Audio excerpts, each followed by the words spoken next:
Astronauts to the moon. Ignition sequence start. 3, 2, 1. Houston, we have a problem. Liftoff. We have a liftoff. We copy you on the ground. You got a bunch of guys about to turn blue. What you're seeing here is a mirage. What's going on, everyone? It's Jeranism, back with another video for you today. Going to talk about a man who has made quite a stink lately.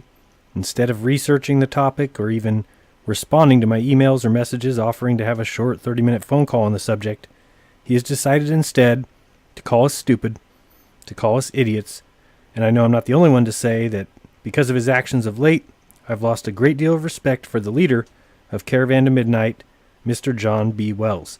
Lately, John has decided to add a new goal to his list to destroy the flat earth paradigm. You have people, it's almost 2017, and you still have people out there that want to believe that the earth is flat. Okay? Want to believe that the earth is flat? Yeah, sure. I hope my 13 years of education was a lie. I want to find out that my tax dollars went to space ballet and a pool. I want my history books and science to be found to be liars. My lifelong dream has always been to find out that everything I always thought was true was actually a lie. Nope, I don't want any of that. Instead, I just want the truth. And if you do your research, you'll see that of the two possible models, one is built on lies backed by hearsay, full of impossibilities and unfounded and unproven conjecture, and theories pieced together with mathematics at its base, foundation, its core, and its only proof.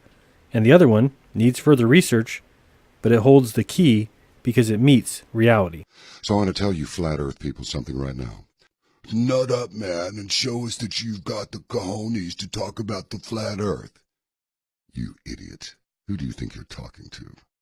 I have more intelligence in my left pinky fingernail than you have in your whole damn body, squared or even cubed. Do you make me cry? Can you tell me, can you apologize, please? I'm coming for you, flat earthers. I'm going to destroy your ridiculous little paradigm. Ready or not, here I come. You can't hide. I'm coming for you, flat earthers. I'm coming for you. I'm going to destroy your ridiculous little paradigm. Yet, I will do this from a logical, rational, scientific, and highly intellectual platform. Now, but here's the thing. This is a psyop, people, and nothing but. A psyop, John? Really? How exactly does this meet the goals or objectives of the U.S. government? What part of the flat earth theory can induce or reinforce behavior favorable to the government's objectives? So the U.S. government wants people to think that the government has been lying for years, that their tax money has been stolen, that the space program has been a crock, that science has been wrong all along, that they think they've been trapped.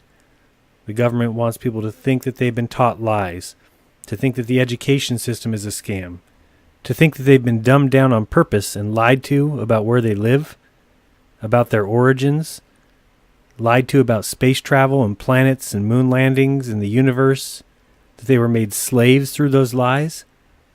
Yeah, you're right. It's exactly what our government wants. PSYOP. Everything is a lie. They won't tell us the truth. The astronauts are bogus. NASA's bogus. Satellites do not exist. Why is it my XM radio drops off the scope the moment that there's some heavy cloud cover to the south? Why does the drain swirl one way in the northern hemisphere going down the bathtub drain and the other way in the southern hemisphere? The tiniest little bit of research, John, would have showed you that that's an old wives' tale. Just the tiniest research. Now that said, it wouldn't make any difference if the earth was actually shaped like a star, a pentagram if you like, or maybe a six-pointed star like the Jews have. Make it a seven-pointed star like the U.S. Marshals used to have. What difference does it make in your life if it's flat, round, triangular, or heart-shaped? Answer: nothing. Nothing? What if you found out that the coffee you've been drinking your whole life was actually diarrhea. I mean, what difference does it make if your wife cheats on you? As long as she's in bed at night with you, how does what she does with the UPS man make any difference to your life?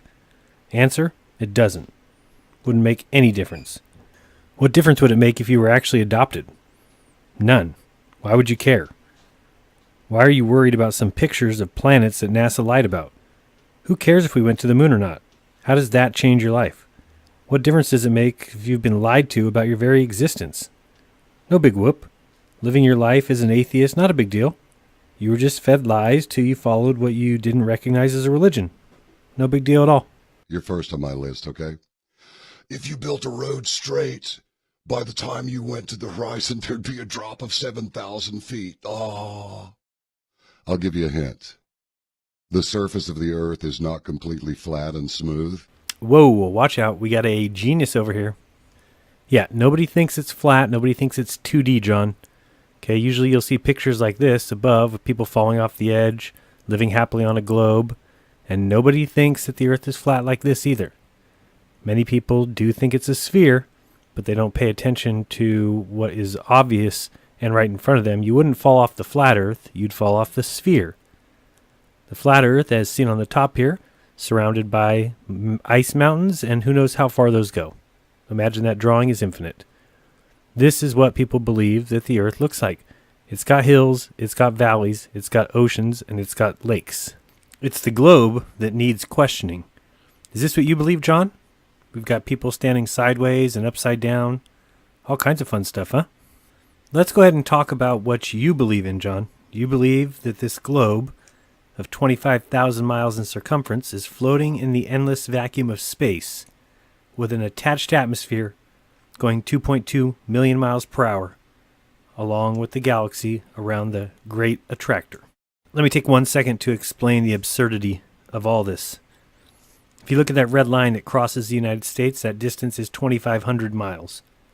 And in that distance, there's 721 miles of curvature. So the distance between our 2 points is 2,500 miles between California and New York. The California person is 10 foot tall. You can see that in green over on the left. The distance is the blue dotted line, which we have is 2,500 miles.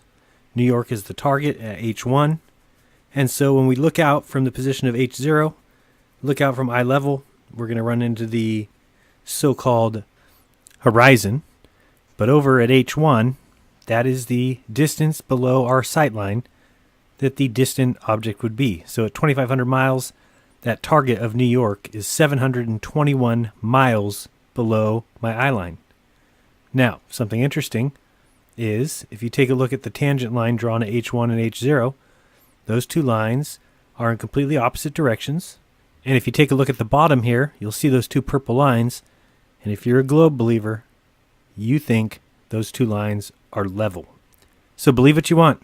If you want to believe the East Coast and the West Coast of the United States is level, but you also went over 721 miles of curvature, you go right ahead. As pilots, we have this thing called AGL and we have MSL. AGL means above ground level. MSL means mean sea level. Now, at a local airport here, call it Addison. You're at 600 feet above sea level. Is that a lie, too? No, it's not. When I flew to L.A. and I got out there around Arizona. And one time at band camp? When I flew to L.A. and I got out there around Arizona, my altimeter said 12,500. But I was at almost 6,500 feet above sea level. So I was only a little over 6,000 feet above the ground. But you don't get that. How bizarre. How bizarre. How bizarre. Were you being for reals there? That was one of your arguments? Wow. Your altimeter said 12,500, but you were only 6,500 feet above sea level?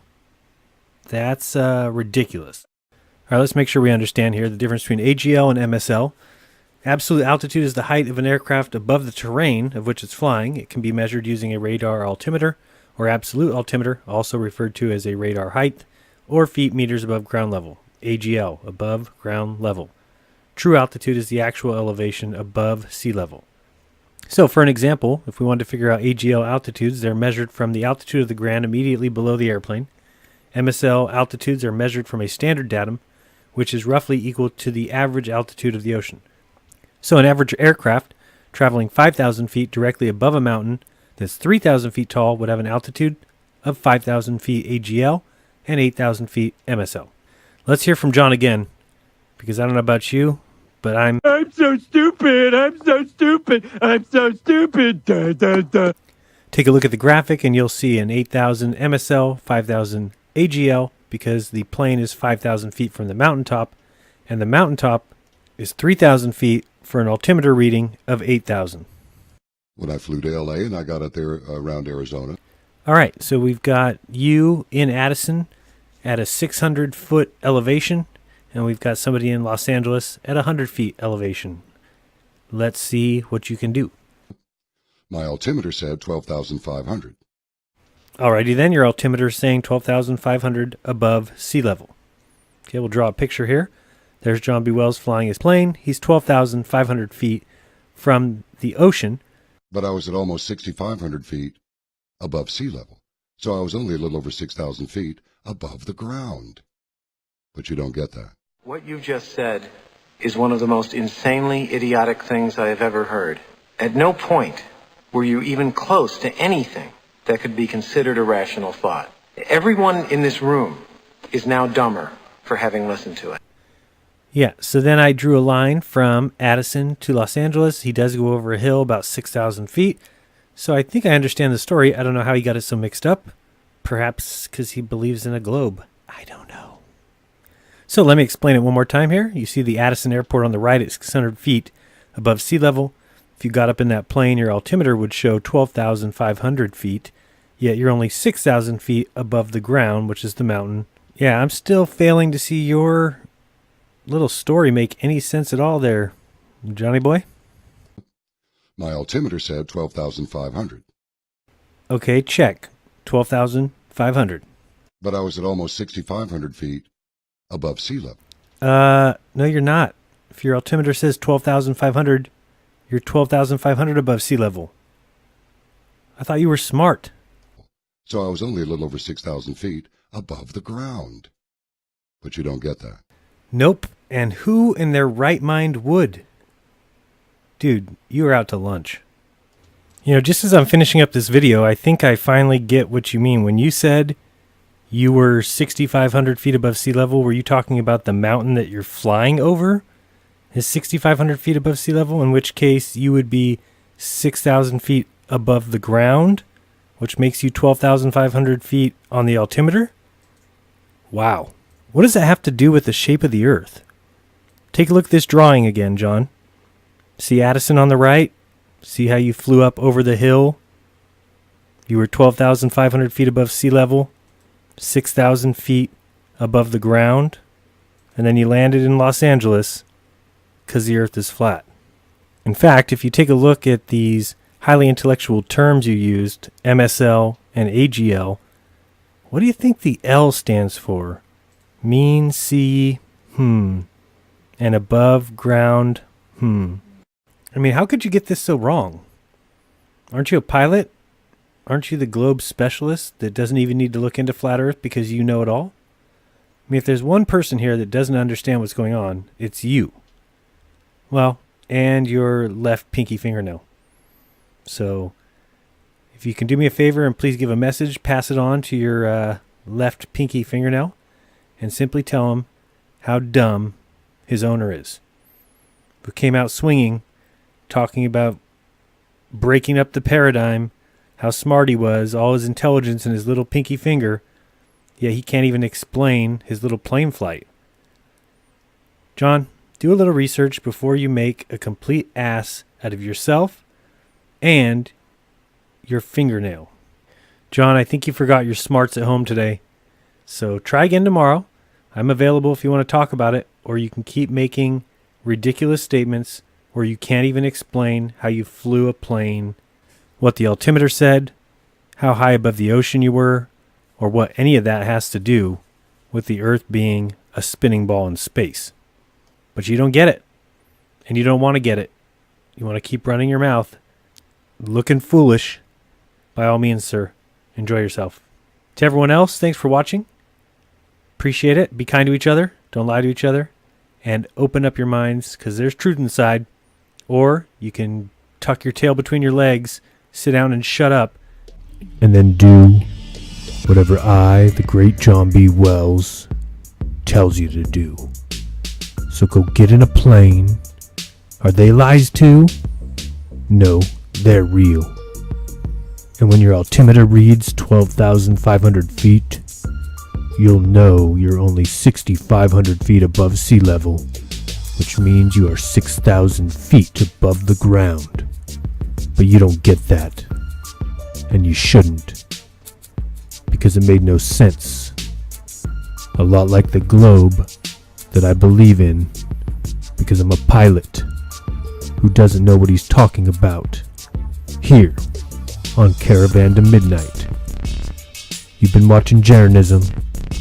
Until next time. Peace.